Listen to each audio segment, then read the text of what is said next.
Jason and Kelly MacGregor are going to come forward now as we are in stewardship season, which is a time of year where we consider specifically God's call to us in our giving to support the work and ministry of this church. Jason and Kelly.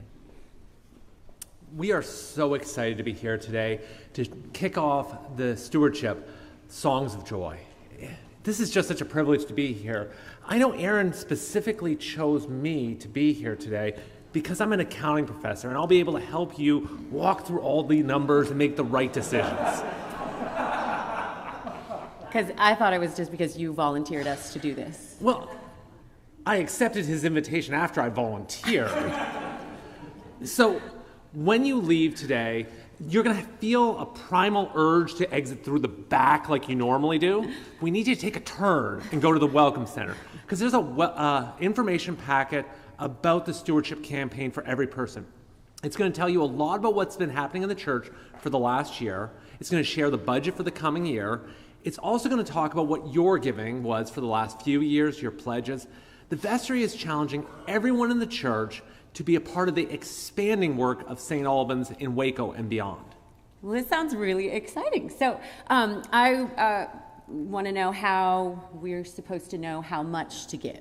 Well, it's actually a really simple process. You're going to start with what you gave last year and make a few adjustments. For example, we don't attend Evening Song, so we can deduct $25 a month. We have 2 youth in the youth group, so we have to add 75.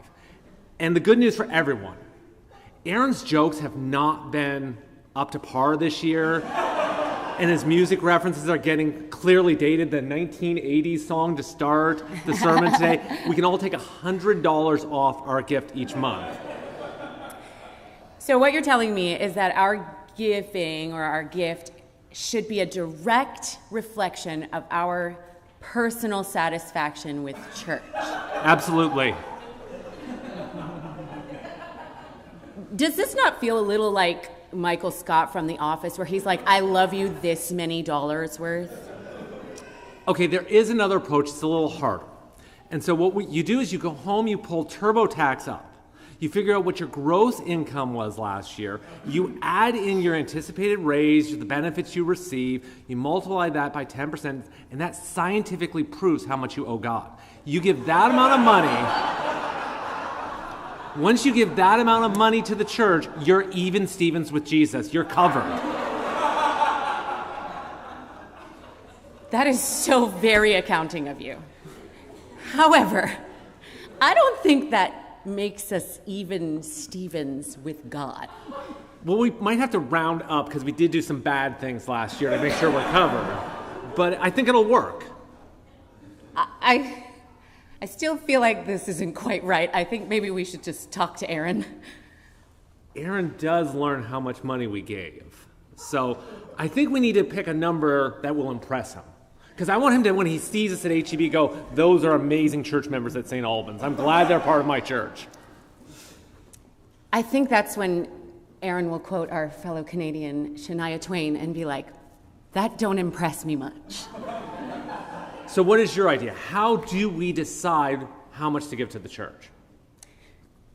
Well, I think what I kind of think about is a song of joy that I really like, even though the lyrics hit pretty hard.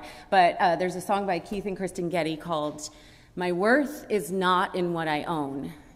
And the lyrics are that. It's not in what we own, not in the strength of flesh and bone, but in the costly wounds of love at the cross.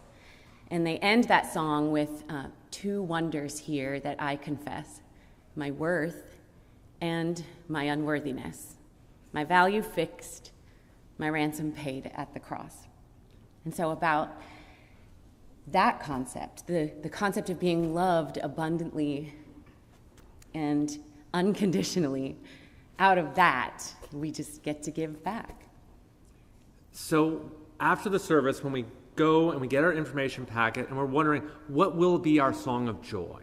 How will we add our voice to this song of joy? It's not going to be based on how satisfied we are with the church or what we feel we've been given. It's because we've been loved when we were unlovable. That should be our song of joy. And we should pray and we should lean on God's wisdom for making this decision. And so that's all we have to do. Pretty easy. I'm not doing that.